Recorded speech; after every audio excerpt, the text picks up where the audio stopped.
What is going on, everybody? Happy Wednesday morning. I'm on my way to work. I talked to my boss yesterday, or one of my supervisors, about the port strike and if that's going to affect us or how bad it's going to affect us. And you know what possible scenarios I might be facing with shortages and, obviously less things in the country, less things to deliver. And he said, it's not going to affect us. And I was thinking, how can he say that? How can that not affect us? That's our job, is to deliver things that are bought and sold online, and we deliver them. That's what we do. But if there's no things to deliver, then what are we supposed to do? And he said, no. Listen, he said, our customers are ordering stuff that's already in America. We're not. A lot of our volume isn't from overseas. I said, okay, cool, but wait. Our customers are buying things that are already in America. Correct, he said. So when that stuff runs out, where do they get their stuff? Well, it's shipped to America. And then they buy it in America and it's delivered through us. So it will affect us. And I don't think he was really thinking about that, in the long run, that, a couple weeks later or whatever. Hell, even a couple days later, things rotate in this country very rapidly. Things come in, they get sold, and they go to whoever's house. More things come in. There's a map you can go on. Maybe I'll do a video on that one day. There's a map you can go on, the maritime shipping, and it shows all the cargo ships in the world and how many of them there are and where they're at and what they're doing. And if you look on the East Coast, they're building up. Just from a day or so, it's already a little build up from, because I check it regularly. It's already more ships sitting there waiting to do something. This port strike, if it continues, it's going to be very bad for people. And it's going to be even worse for the people that are already affected from this hurricane. You got to think, they're already a couple days into shit hits the fan for them. It's already survival down there. There are already reports of looting down there. And that's another thing. What do you think the average American is going to do to survive, to take care of their family? Plus all the illegals that are in the country. What are they going to do when there's no government assistance? What are they going to do to survive? They already broke the law coming here. Then a lot of them, and not just some Americans as well, but a lot of people already break the law. A lot of people already loot and, robberies and all kinds of attacks and everything. That already goes on in a normal, air quote, normal society.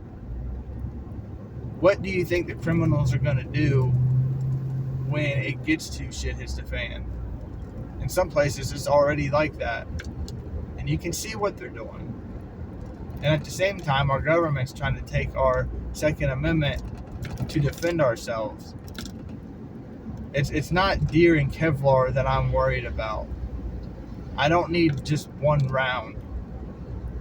When there is a group of people, hungry people, thirsty people, coming to your house trying to take your stuff or tear your property down because they don't have it, or if another riot happens, you need to be able to defend your property, to defend what you have gotten, your provisions for your family. And every day our government tries to take that away from us. Every single day there's more push, there's more legislation, there's more laws trying to be made into effect to take your guns, to put you on a registry. Do not ever give in to that. Do not ever give up your ability to defend yourself and to hunt. The fact is, food with this port strike will become more scarce. And it is becoming hunting season here soon. It's archery season in Virginia in like a week. I suggest wherever you're at, whatever your hunting season is to learn how to hunt, whether it's a bow or a crossbow or a firearm, whatever, and learn how to produce your own food and not have to worry about it. Hungry people do crazy things to survive. Thirsty people do crazy things to survive.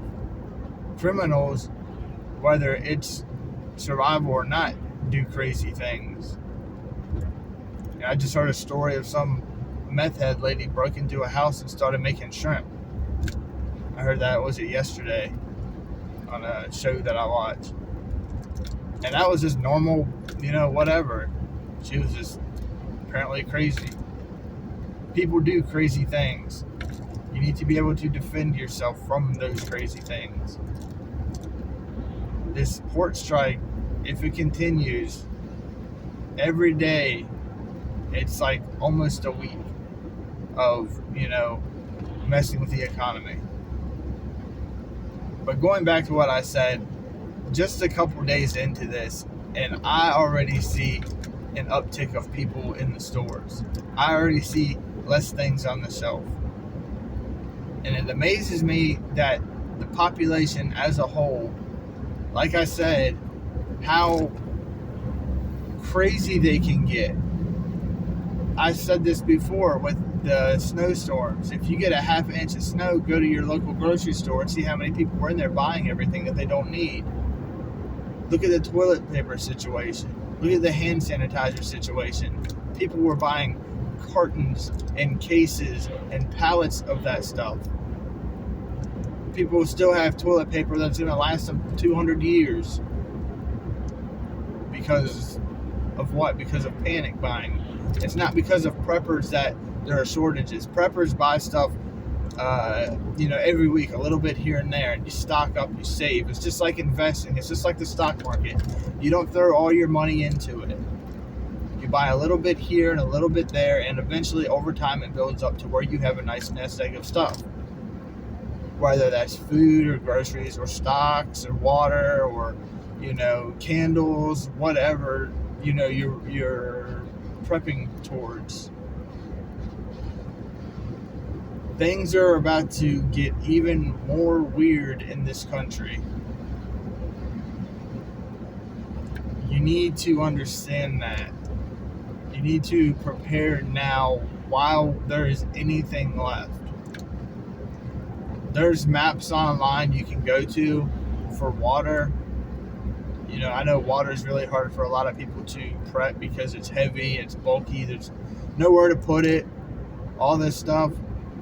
Get as much as you can now and just tuck it away wherever you can, under your bed, in your closet, in your garage, in your shed, wherever. Carry some with you. Have a gallon or so with you in your vehicle, just in case. But what I was saying is, there is a map. Excuse me. There's a map online. It's like springs, whatever. Like find a local spring, basically, .com, and something will pop up of that nature. And it shows you where local springs are in your area. Now, granted, that's not going to help the people in, the affected areas of the hurricane, because the groundwater is contaminated with sewer and everything else. But for other scenarios where you're not affected by, groundwater being contaminated, example would be a port strike where there's no water in your grocery store, or just in general that your tap water is contaminated with nasty stuff because your town doesn't know how to clean it properly, mine included, and probably the majority of every other town in America. If you use your tap water for anything other than taking a shower, I would highly suggest against it. But you can go to springs and fill up for the week. Spend 20 minutes out of your day going filling up water. Make it a family event. You guys need to do these things now. You need to buy seeds for next year. Prepping isn't about getting stuff a day beforehand. It's not going out to the store while it's snowing or while a hurricane is happening. You don't place your order on Amazon for life jackets when you're already on the boat. You get the things beforehand. That is what preparing is all about, is getting it a year in advance, 6 months in advance, 2, 3, 4 years in advance. It's learning how to use the things. It's learning how to practice and understand how they work now. You know, if you got an ambulance and the EMT said, oh, it's my first day on the job and I had no training, it's not going to be very good for you. You know what I mean? You don't train the pilot on the job with 100, 200 people on the plane. You get them to learn beforehand. And this mentality of just rushing to get everything last minute is going to kill a lot of people. You know, whether it's just hurry up and rushing. You see fights all the time. People in stores fighting over toilet paper. There was many fights of that. There's a lot going on in America right now that we need to be worried about. The biggest things are the supply chain. If you don't have anything already, you need to prioritize your concerns. My concern right now, at this very second, is not an alien invasion. Mine starts with things on the shelf. And then after that, then it's people doing weird stuff in my community because they can't get this stuff on the shelf. Then after that, it would be bad people in other counties near me that can't get anything. And then it would be something like our government taking away our rights. And then it would be stuff going on across the overseas. And then it would be Russia on our coast up in Alaska. Like there is a level of, you know, concern where you want to keep your eye on the prize kind of thing. You don't sit there and think and freak out about what's going on overseas all day. Be aware of it, learn about it. Know that Iran just attacked Israel. Know that Israel is going to attack them back. Know that America was involved in defending Israel. Know that we might be potentially in World War III here soon. Know that America might be the destruction of the world. But don't let that be your main concern. Do not let the big things cloud your judgment on the small things that you need to do. Like buying seeds for next year. Like learning how to garden for next year. Or even learning how to grow salads and things like that indoors right now. I know people that grow potatoes in their basement almost year round. They grow them in bags. They hang them up and they grow them in bags. You know, I know people that grow lettuce year round. Big Ag does that year round because they have they have the space for it. You might not have a lot of space for that, but you have room to supplement something. You can grow microgreens. They're really nutritious. I used to grow those a lot. I have a puppy now, and where I used to grow them, I can't really do that because said puppy likes to dig and eat. But, you know, plans on moving it so she can't get it. Another problem I have is my cat. She likes digging in the dirt. But there are ways to get around things like that. All I need to do is get some kind of container to go around it. Problem solved. But you need to actively be involved in your prepping. The whole point of this is do not rely on the government to bail you out. Because you can see what they do. You can see what they did in Katrina. You can see what they're doing right now with this last hurricane.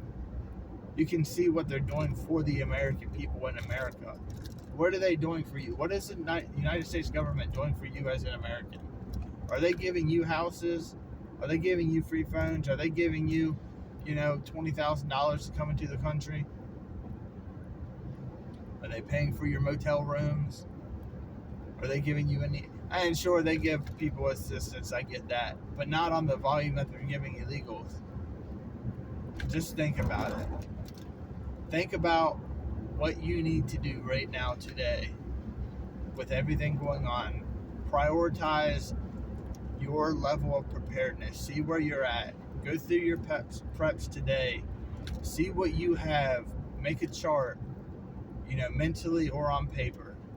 I prefer mentally, because on paper, if anybody found it and they know exactly what I have and where I have it, I don't want that to be the case. So I keep mine in my head. And it's not as good, it's not as accurate, but I know that the only way people are getting that information is through me, and I'm not giving that up. But make notes of what you have, where you have them. Get your fuel, get your food, get your water. You know, if your vehicle needs anything, get it now. Get it a week ago. I know that's not possible, but I'm just saying, like, these things should have already been done.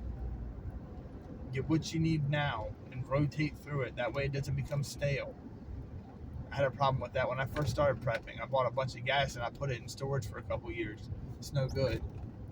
I have gas in my storage that costs $1.80 something.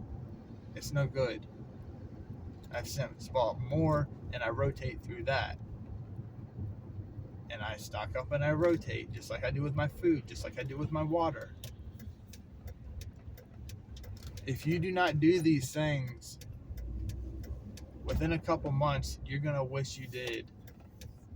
For your family's sake, for your kids' sake, for your sake, you're going to wish you would have done these things. And I hope everybody has a great day. Go get some supplies while you can. And I'll talk to y'all later.